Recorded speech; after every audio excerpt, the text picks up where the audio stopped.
Stuart, 40 caps for Scotland. I tell you 90. 2 Euro finals. And it was a remarkable start to your international career, and it involved your father, Andy. Tell me about it. Yeah, back in the day, I think I was only 20-year-old. 1984, I was at Bradford. And unbeknown to me, my dad had wrote a letter to Jock Stein. My dad had gone to school with him at Burnbank. I think Jock was in a year above him at school. And my dad had wrote a letter to him to let him know that, you know, there's this little boy who born in Leeds, playing for Bradford in Division 3, that would qualify to play for Scotland and would love to play for Scotland. That unbeknown to myself. Anyway, during the season, in fact, I remember I was down in Bradford, I was in a big bath on my own, and the secretary come down and he said to me, she says, "Oh, this is good news, you've been picked for Scotland under 21s. And I thought, wow, I couldn't believe it, not heard anything about it. And then 2 minutes later, he come back down and says, even better news, you've been picked for England under 21s. And I thought, well, that wasn't better news for me, because in my heart, I'd been to Wembley. I was there when John Robertson scored the penalty in 81, 1-1-0, decked in tartans, you know, only a kid. So I was always Scottish. But then Bradford City manager, Trevor Cherry, who played for England, came down and said to me, "Oh, he says, you're English, you want to be playing for England." Terry Yorrith, who played for Wales, said the same. Club secretary and the chairman.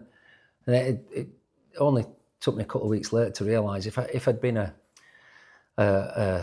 England under 21 player as opposed to a Scotland under 21 player, when they come to sell me, the club would have got more money. So obviously they're pushing me towards England. But I think, to be fair, one of them said at the time, there was only one Anglo, it was Brian McClair, there was only one Anglo-Scot at the time in the Scotland setup. And he's, you know, it was only Brian McClair who was playing at Man United. Anyway, there was no mobile phones, couldn't get hold of my dad, everyone's ringing, they needed to get the press needed to do, the managers. So Jock Stein was the manager of the national team, Bobby Robson was the manager of England. Under 21s manager at the time was Dave Sexton, and it was Sir Alex Ferguson who would pick this squad for the under 21s of Scotland. And anyway, I decided, under a lot of pressure, to pick England. I went home that night, little council house with my mum, phone goes, somebody, I thought pretending to be Jock Stein, and my pal John Hendry, who's I played with Bradford, Scottish lad, I thought it was him. And he comes on, "Oh, Mr. Stein here." I'm going, "Yeah, all right, Jock. How's it hanging? How are you doing, big man?" And then he goes on, and I thought, gosh, John's putting a good voice on it. He sounds quite elderly, or, you know, at least older than a 20-year-old. And then next minute it dawned on me, and he just says, "No, I got a letter from your dad," and tears started rolling down my face. I couldn't believe it. He's just ringing to say, he said, "I know you've had a really difficult decision, but I just want to wish you all the best for your future, and good luck in your career." I mean, who would do that? Imagine Fergie ringing me up and saying that. So, you know, I came off the phone, that was it. I said to my mum, my mum were upset, she saw me crying, she said, "What's wrong?" I says, "I was Jock Stein." She's like, "Really?" I says, "Yeah." I said, "It's okay, Mum, I'm going in to talk tomorrow and you know, tell the club I've changed my mind." So on the way in, I picked the papers up, McCall rejects Jocks, McCall a true Yorkshireman and all this. And I went in, I said, "The club, I need to change my mind." She said, "Oh, you can't now, you've made your decision." So I went away with England. I think most people have heard the story. I went away with England 21s to Turkey, and they tried to get me on with 5 minutes to go, and I, you know, bust my tie-ups, I lose my shin pads, I stay out the way, and I'm actually on the touchline. Dave Sexton's got his arm around me as I'm just about to go on the pitch, and the referee blows his whistle for full time, and it was the biggest relief. And talk about sliding doors moments, because I might never have gone on to play for England. It was really, in my eyes, it was an insurance policy. If England get me on in that game, because it's a proper game, a competitive game, then I can no longer play for Scotland.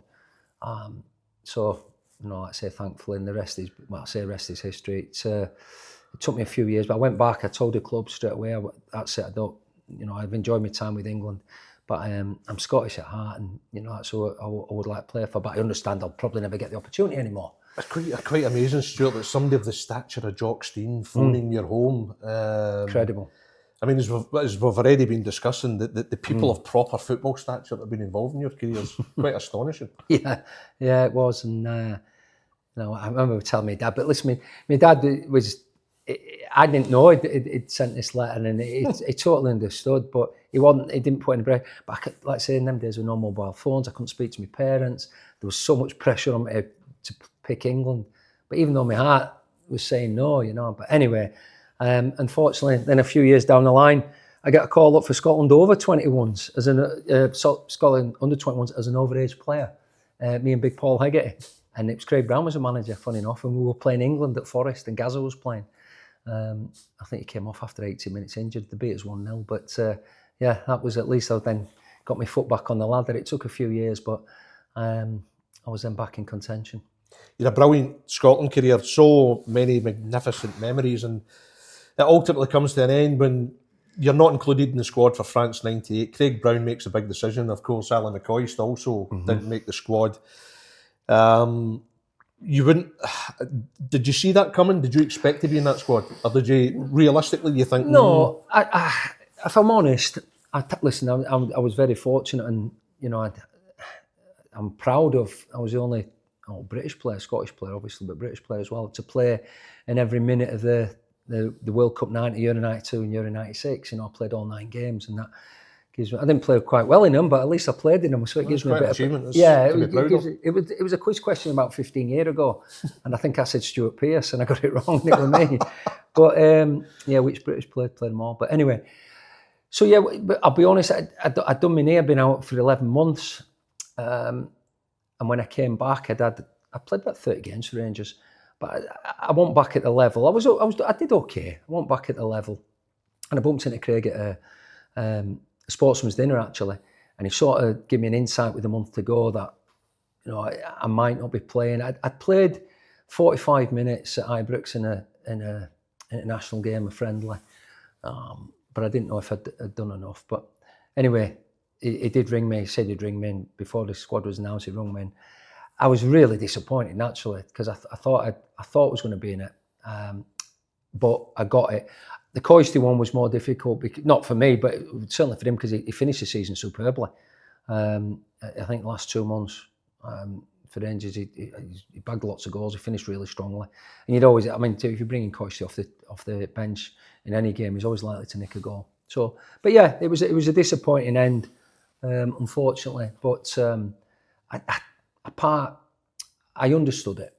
I mean, he obviously, Craig gave you so many wonderful Scotland moments, games he picked, and sadly another fantastic gentleman football person that we've lost.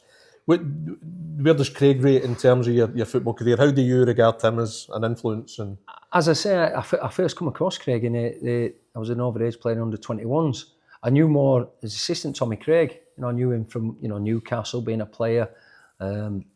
Superb left foot, but I didn't know much of Craig, and just then meeting him and the coaching, him and Tommy, made a good impression on me. And then I went away with I think played in Italy. I played 221 games overage player. Excuse me. And he was always, Craig was always thorough. He always knew what he wanted, and he was passionate about Scotland. And I enjoyed working with him.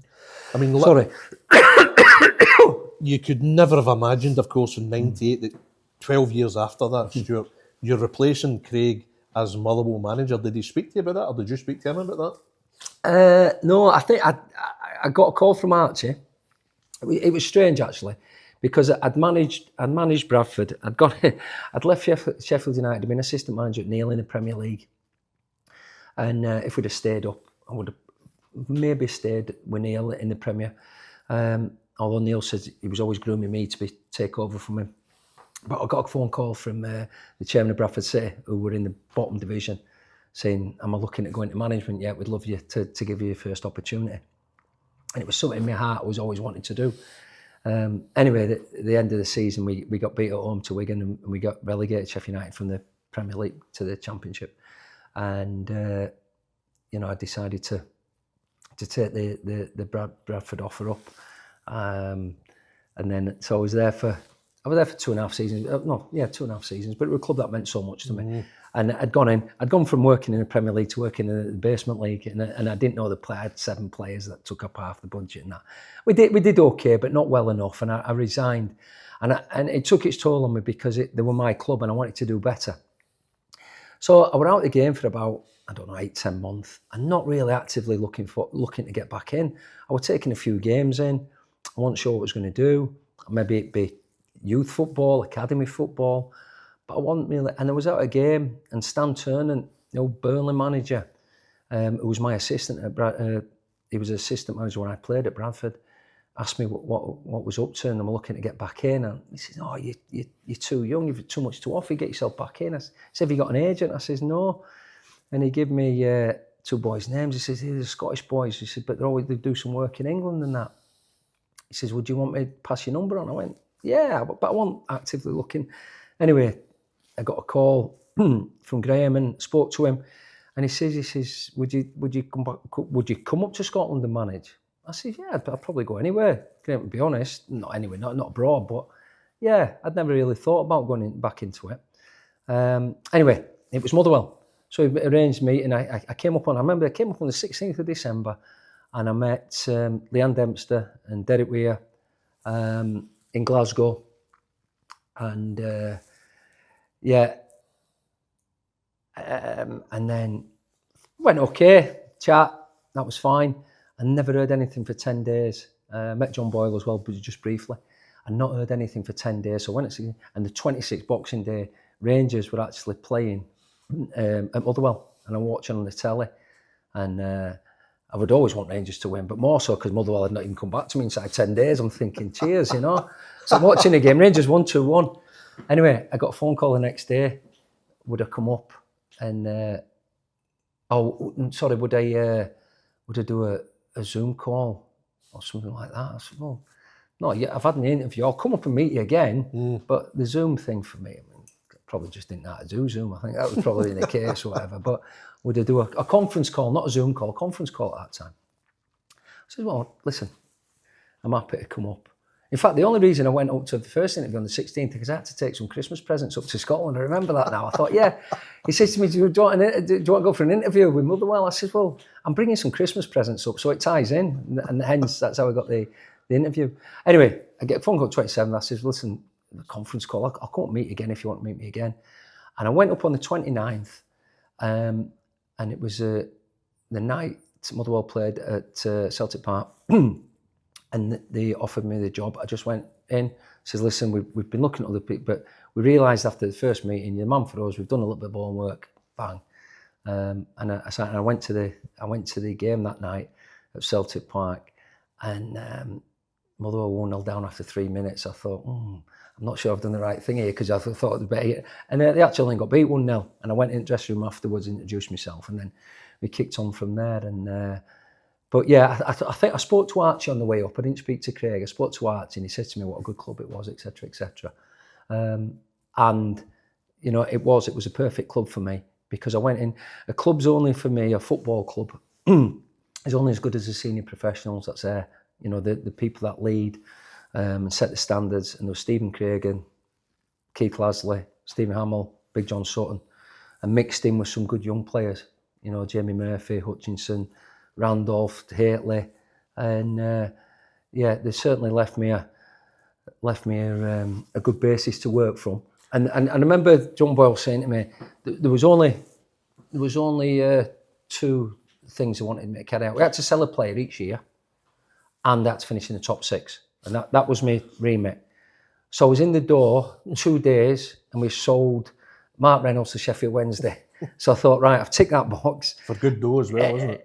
Decent dough. Was it 7 figures or just under? I don't think it was as much as that, but it was good money. Yeah. So I thought, right, I've done that. Now just to finish in the top 6, and I think we were 5th when I went in, or 6th, and we managed to finish 6th. So it was a good start, but I had a good core and a good group, so I was fortunate in that regard. I mean, my word, what followed was astonishing, Stuart. I mean, enough, I would think, to make you one of the club's best ever managers. I mean, I think the first full season you get a 3rd, and then you get 2 second place finishes, which is outstanding success for Motherwell. Yeah, and a Champions League qualification as well. Yeah, involved in the competition. Yeah, there were some special moments there. I mean, like the first season, Scottish Cup final, finished 6th, Scottish Cup final, first time I think in 20 years. Beat St Johnstone in the semis 3-0. Derek McInnes's St Johnstone 3-0, and obviously got beat by Celtic in the final. But yeah, that gave us a platform again to build. Finished, we used to call it best of the rest because it was always going to be Rangers Celtic or Celtic Rangers and whatever. So finished best of the rest that season, third, and went into the Champions League, and then finished, as you say, second and second. So yeah, listen, I think so many outstanding memories and a really good club. People behind the scenes, people work there. Only a small community club, but good staff, good players. You know how cynical people in Scottish football can be, Stuart. And of course, naturally enough, they'll be, but Rangers weren't in the top flight.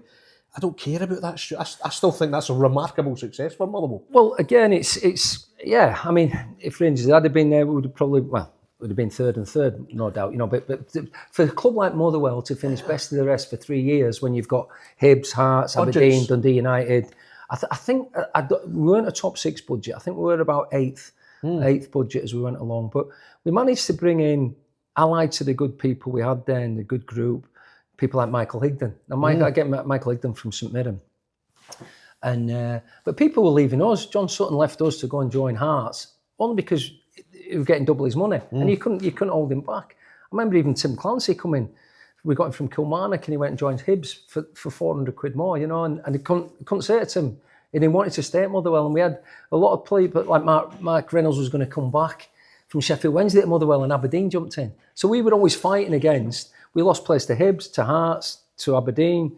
I think we lost some at Dundee United as well, I can't remember who, but we were losing. Gavin Gunning then came, he went to Dundee United. So we were losing players to these sides and still having to.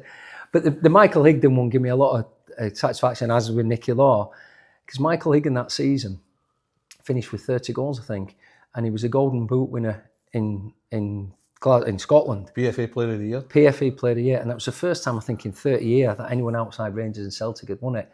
And he started off being a bit of a boo boy target in his first week or two, and for him to go on and I mean, I think it was Hooper and Samaras and people like that who were up against Commons, and he got 30 goals that season. And I've seen Big Higgy a couple of times since. He went abroad and he got his move back to Sheffield United. But and then to see young lads come through like Sean Hutchinson and Jamie Murphy. He went down to Sheffield United in the end, and then Brighton and that.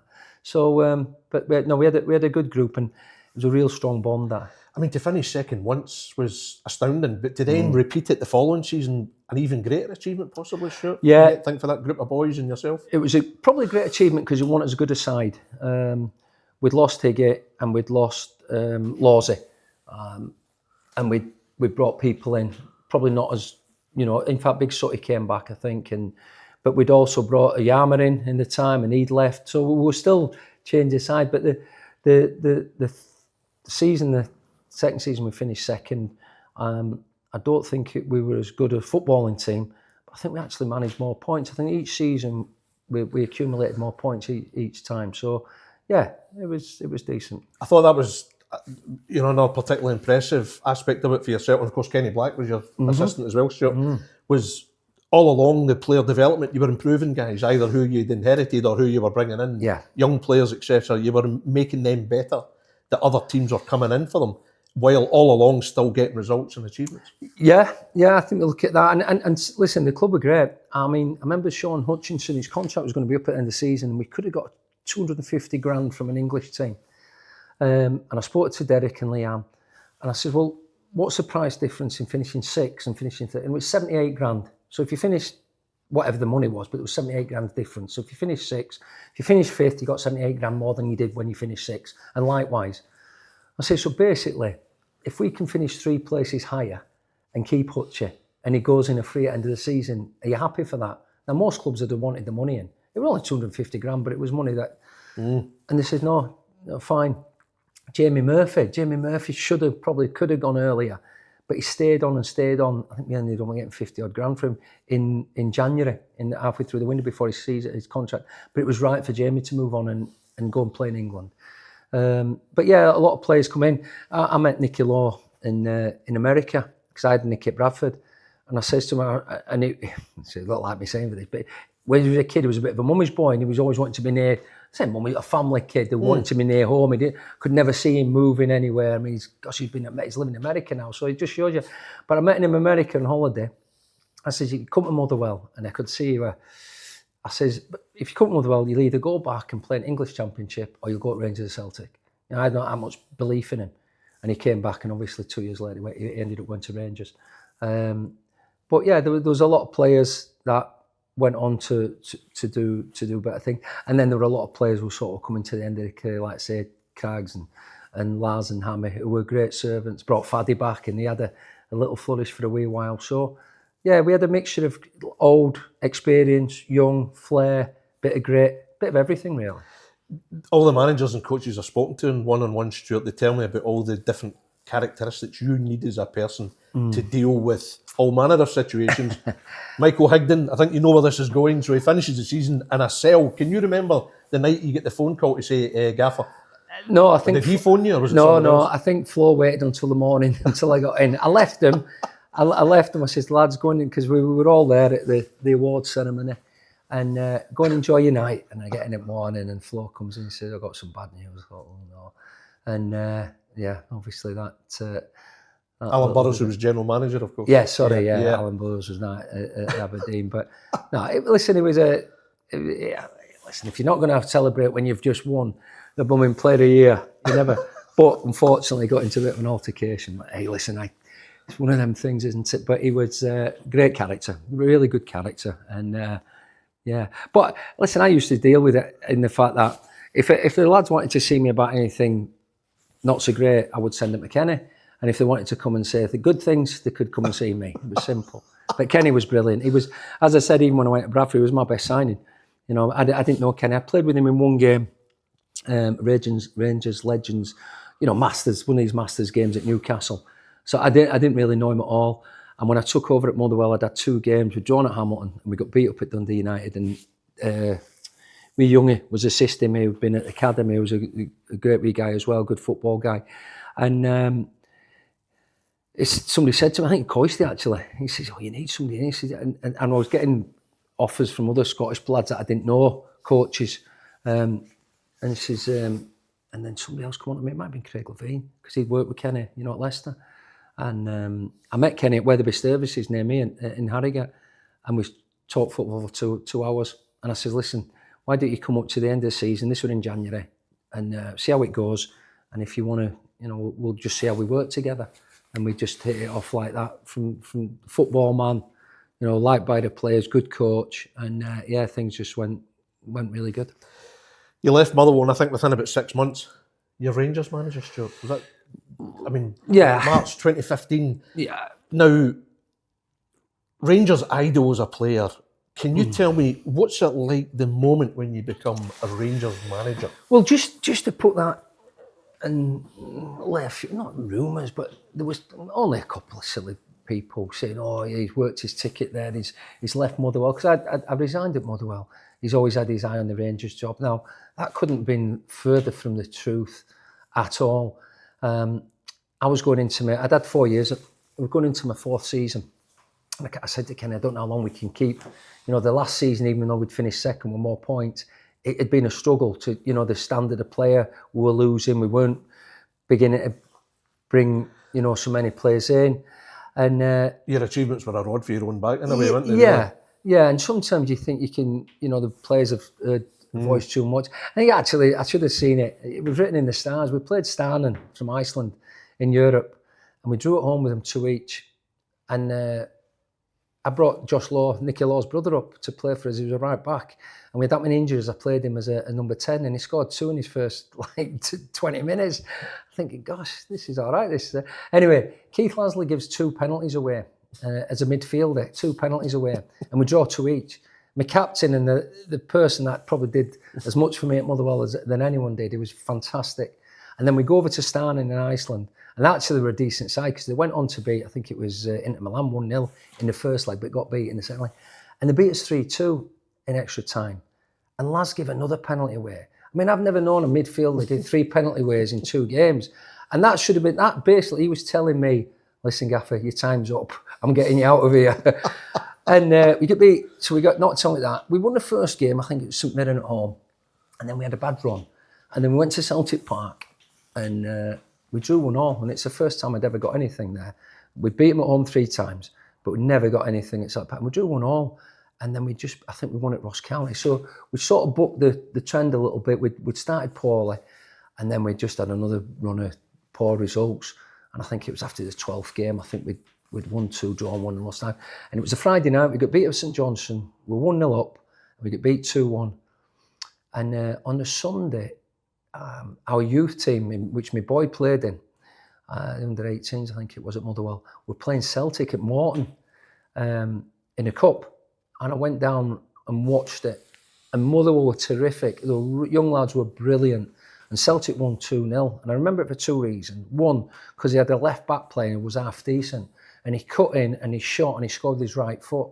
And I don't think Kieran Taylor's ever scored with his right foot. And that was saying it. And they had some youth team did Celtic that time. And my Motherwell, I was so proud of them. But then, I don't know where it came from. And I was walking across the pitch to go to my car. And I just felt, do you know what? I don't think I can do any more. I don't think I can get any more about these lads. I think the lads need a change for their sakes. And I just thought it was time to bring a new voice in for the club. And I remember, I think I might be on the pitch when I rung Flo. Even before I spoke to Missy, even before I spoke to Kenny. And Flo says, no, don't be so stupid. We'll turn it round. We'll get players in or whatever. And he just, no. He says, you need to stay in that. He says, go think of it. I says, Flo, I think I've made my mind up. And I think I had. Anyway, on the journey from Morton to back to where I was staying, I rung Mrs. and told her, and she says, listen, what's ever? And I rung Kenny, and Kenny was, are you sure? And I says, yeah, I think it's time. You know, we'd had such a great time. And we started the season really poorly, and I think it was time for me to stand down and let somebody else come in and have a go. And I remember on the Friday night, the one, Kenny was a caretaker, and they beat Dundee United 1-0, and Kenny rung me from the dressing room and says, that's from the lads. You know what I mean? And says they went out tonight. And I says, well, why didn't they do it in the last blooming 8 games? I'd still be there. Nah, I'm only kidding. But and then obviously they changed the manager. And then in that period of time, I get an offer to go back into another Scottish club who was struggling in the same division. And I said, no, I can't. I said, because there's no way I want to be going up against Motherwell and trying to put them out the league, you know, with another team who were down at the bottom struggling. So I said no. And then, as I say, out of the blue, I remember I was coming back from being down in England, and I was just approaching Edinburgh, and I think it was a Saturday afternoon, and I got a phone call. I think it was like, I can't remember where it's from, San Diego. It was Goffey, and obviously Goffey knew Dave King well. And he says, he's blah blah blah. He says Dave King's gone in, new people have gone in. Would you think of, you know? I went, he says, well, I'll come back to you. Anyway, and I think they did the draw at Cowdenbeath 0-0 or something, and he rung me, and I could hardly hear him, and I'm thinking, have I heard that right? You know, going through tunnels, and I was on the train. Anyway, the next day I got a call, and then went and met John Gilligan, just in Glasgow on my own, and he says, listen, like, you become manager. He says, so Walter, the gaffer's put your name in, John Brown, and obviously Goffey. Says, you think you better do it? No bad referees for you. I know, and I thought, well, if they put my name, I can't say no. You know what I mean? So yeah, again, I thought finances weren't even there. It was nothing, and but I knew the club, and it was only I rung Kenny. He was absolutely. He came up, went in the training ground, and all me. What I've been in the game now nearly 42 years, 44 years actually, and that is the lowest I've known a club. Late great Jimmy Bell. I mean, Jimmy was not the happiest go-lucky chaps at the best of times, but he was so low. But the one good thing was, so the players and the fans have lost all connection really, and what had happened at the club for the previous years, you know what I mean. But that was the old regime. You know, there's no way I would have ever gone back if Mike Ashley or any other people had been there. I went back basically because the Goffey had said, listen, go in, the gaffer, and plus, you know, it's an opportunity to come on. It's almost like the club needs you, Stuart. Well, yeah, and you know, I thought, but I say the 2 days after I'd been in, I thought, this is the lowest I've ever known. Going down corridor, the canteen people. Thought, right, we need to hit the ground running. And did we hit it running? We drew at home at Livingston 1 each. And then we drew against the mighty Alloa 2-2 on the Tuesday night. And I thought, gosh, you couldn't get off a worse start. You need a win, a home win. I think there were 25,000, 28,000 against Alloa. And we go to Hibs on a Sunday. And we decided to change it up. We go with wing backs, 3 centre-halves. Because in the 3 games Rangers had played Hibs up to then, Hibs had won 9-1 on aggregate. I think there was a 4-0 in there, a 3-1 and a 2-0 or something like that. So we thought we had to go a bit more solid, but try to get there. And it worked. I mean, I think McGregor, Wallace crossed and McGregor scored at the back post. You know, the 2 wing backs scored, and then I don't think it was Nicky Clark, but we won 2-0. And that was sort of a bit of a connection back, because the travelling fans, probably the first time the players had gone and applauded the fans and the fans not booed and whatever, you know, because it was been a poor season. And then from that minute, there was a little bit more belief and a bit of connection grown. And I think I had maybe 11 league games up to then. We got beat at Queen's Park 3-0 on the plastic, which wasn't good. But other than that, we had some good results. We beat Hearts with 10 men. Big Lee McCulloch got sent off at half time. Beat them 2-1, who actually scushed the league. They'd won the league by about 20 odd points. And then we get to the playoffs. That's your worst nightmare, is it not? The playoff scenario. Before that, I'm looking at it, and I think Motherwell going to Hibs the second game to go, and I think Motherwell got to win that, or they're going to be in the bottom bit. And as it would just seem to be fair as the games are going, it's going to be. But obviously, we've still got a job to do. We've got to get through Queen of the South first and foremost, and then ended up being Hibs. So we and I look back at it, the Queen of the South, I think it was a full house at Ibrox, which you would expect. When I went in, I think it was 25,000, 28,000. So what we had to do was try to get the fans back on side, which we managed to do. The players managed to do it. And then we got Hibs. And all week they've been away at, I don't know if it was Marbella, you know, or they're doing all videos of the training camp, and we're playing these games, the pressure games. We win down at Queen of the South 2-1, and we draw at home 1 each, but we're through, and then we get Hibs. And I remember the atmosphere that night was electric, and I think Kenny Miller scored a really good goal. We win 2-0, and we go to Easter Road, and I think they scored at 93rd minute, but we go through 2-1. And that was probably the only time I've ever celebrated it, because I had a lot of my family, my boys were in the way end and that, and you know, it was great to then get through. But then you're obviously facing, and I knew what a good set of players and professionals Motherwell had in the dressing room. You know, anyway, when you look back at it, you go to that game, and it was 15 minutes of football really, because I think it was 38th minute, the score. Lee Irwin, who I'd give his debut to, got through and deflected goal. I think it was only the second time Motherwell had been in our penalty box.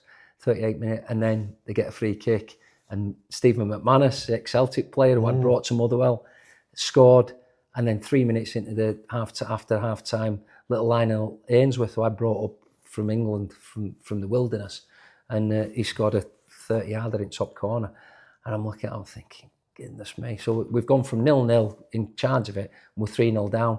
We nick a goal near the end, and obviously then we go tomorrow. We need to score the first goal, and I think it's 0-0 first half in it, and then we need to get the first goal, and we don't do it, and then you know we faltered and we go out of it. But I think them 15 minutes of football sort of I would say evaporated any hope I had of still being at Rangers. I don't think you have to prove or justify your Rangers credentials to anyone, Stuart, but was those 2 games one of the few in your career where emotionally you could have been conflicted a little bit because of what Motherwell meant to you and what you'd achieved there? Yeah. Because obviously you wanted to take Rangers up, but in doing that you'd take them down. Yeah, and listen, obviously my full focus we're on Rangers. Of course. I did know the impact in Motherwell.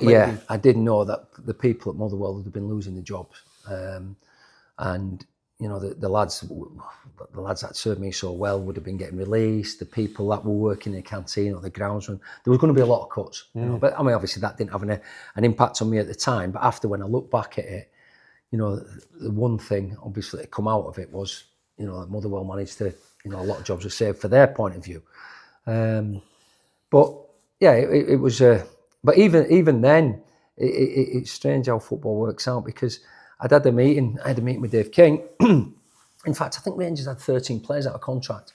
And I said to him, the only one that I would, if I was still at the club, would have been Kenny Miller. As it happens, when Mark Warburton goes in, the only person that he does re-sign was Kenny Miller. But when I got offered the job at Rangers, I was working with Gordon Strachan from Scotland, and I come off. I remember getting the offer from Rangers, and I rung him, and he had 4 missed calls, and he rung me. He was on the golf course in where he's got his place, and I think it's Marbella as well, somewhere out there. And he said to me, "I've got 4 missed calls from you. You're going to tell me you've been offered the Rangers job, aren't you?" I went, "How do you know that, Gordon?" He says, "Well, yeah." He says, "Listen, go take it." He says, "We've only got 2 games between now and the end of the season. If things don't work out," I think they're Gibraltar and Northern Ireland. Gibraltar was in the European qualifications. Northern Ireland was a friendly. He said, "If me and Mark can't get through this, then without you, then we're a bad pair." He says, "But if things don't work out," he says, "then you can come back into the Scotland set," which I thought was an amazing gesture. You know what I mean? I'm leaving Scotland to go work for Rangers, and he said, "If it don't work out, you can come back in." I thought, wow, you know, that's Mark. Speaks volumes for what you thought of you or how you regard you. Well, and then it's funny because then we're gonna actually play the Republic I think it was the 5th of June. So the Rangers job's not been given up. Obviously, I had a part interview for it afterwards, and there was linked with other players. And then Dave King flew over, and he actually was staying at Mar Hall, where Scotland was staying. And I had a 2-hour meeting with him, a really good meeting. I told him what I thought of the club, what it needed, what players would need to stay, what would need to go, and everything. And he was good. And then as days went on, and Rangers weren't appointing a manager, and people sort of pulling out the race, I was actually going from here, and I was climbing the ladder again. You know, when you start getting, because I'm thinking, "Oh, that's it," but they think, "Do you know what?"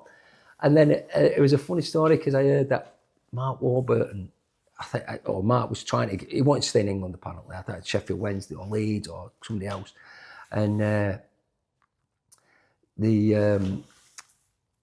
Sunderland, was it Sunderland? Yeah, Sunderland. It looked as though Dick Advocaat was leaving. So there was some sort of moving parts, and Dick had decided to stay at Sunderland.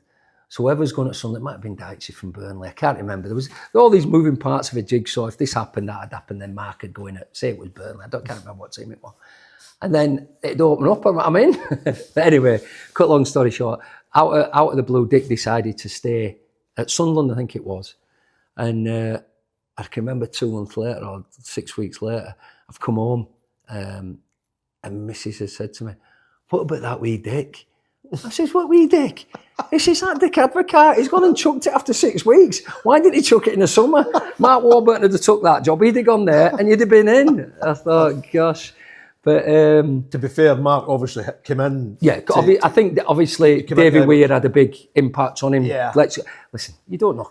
They came in, and to be fair, they made the instant impact. But do you still look back on it, Stuart, and think, I was the right man. I could have done the job for Rangers. No, I look back on it. Apart from obviously the Motherwell games, with a lot of pride, because as I say, when I went in, it was the lowest I've ever known a football club.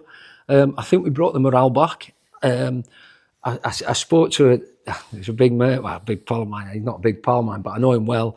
At one of the local hostilities, should I say, near Ibrox, who said that, you know, when he was getting no punters in his pub, he got 3 full houses with the games, you know, the end of the season games, and we got a bit of sort of belief back, and you know, obviously the Queen of South game was a sellout, Hibs game was a sellout, Motherwell game was a sellout, but I think we got a little bit of, for that small period, what it was like to be, you know, wanting to support Rangers. And I think the players and the fans had the connection for a little bit, and the environment and the around the place, there was people's smiles on their face. I think the environment changed. There was a little bit more, which happens when you get better results naturally. It was only for a few months, but you feel nobody can ever take that away from you. You were still Rangers manager, and it'll always be special for you.